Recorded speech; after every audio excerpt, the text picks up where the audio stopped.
नमस्कार मंडळी, नंदाच्या किचनमध्ये आपलं स्वागत आहे। आज मी तुम्हाला नैवेद्याला लागणारं पंचामृत दाखवणार आहे। चिंचेच्या पंचामृताला लागणारं साहित्य: 1 वाटी चिंचेचा कोळ, हा मी चिंच गरम पाण्यामध्ये भिजवून काढून घेतला आहे। दाण्याचं कूट 2 चमचे, खोबराकीस 2 चमचे, तीळ भाजून बारीक केलेली 2 चमचे, हळद, तिखट, मोहरी, जिरं, 4 गोडलिंबाची पानं बारीक चिरलेली, 1 वाटी गूळ, तेल, हिंग, चवीनुसार मीठ। पंचामृत करण्यासाठी आधी आपण चिंचेच्या कोळामध्ये तिळाचा भुरका, खोबराकीस, दाण्याचं कूट चांगलं कालवून घेऊ।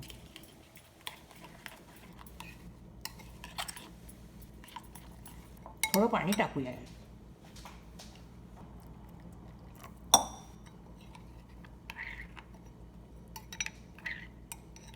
आता याला थोडं फोडणीमध्ये शिजवून घेऊ। पॅन तापायला ठेवला आहे। 2 चमचे तेल टाकते,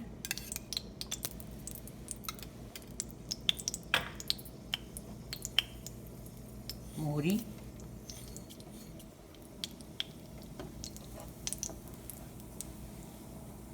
मोहरी तडतडल्यावर जिरं,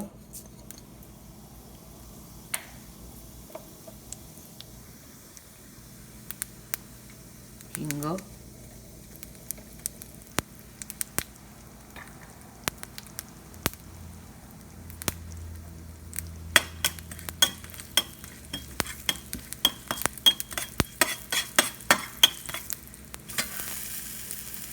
बारीक चिरलेला गोडलिंब,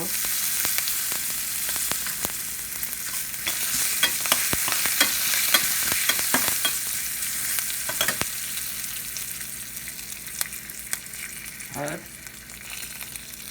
थोडं तिखट,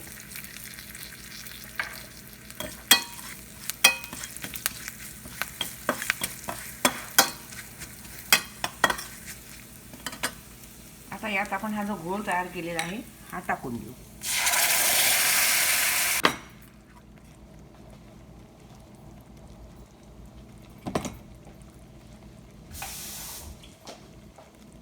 थोडं पाणी टाकू,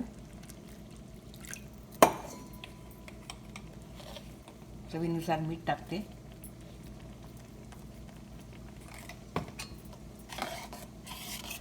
मग एक उकळी आली की गूळ टाकावा।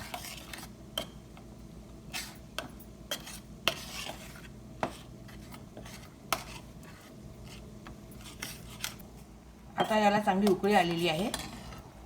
आता हा गूळ यात टाकते।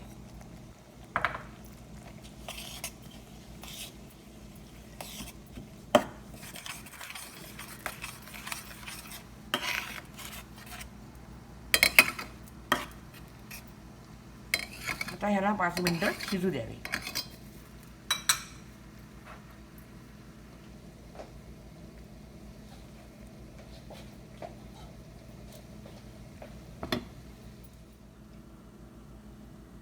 आता उकळी आलेली आहे।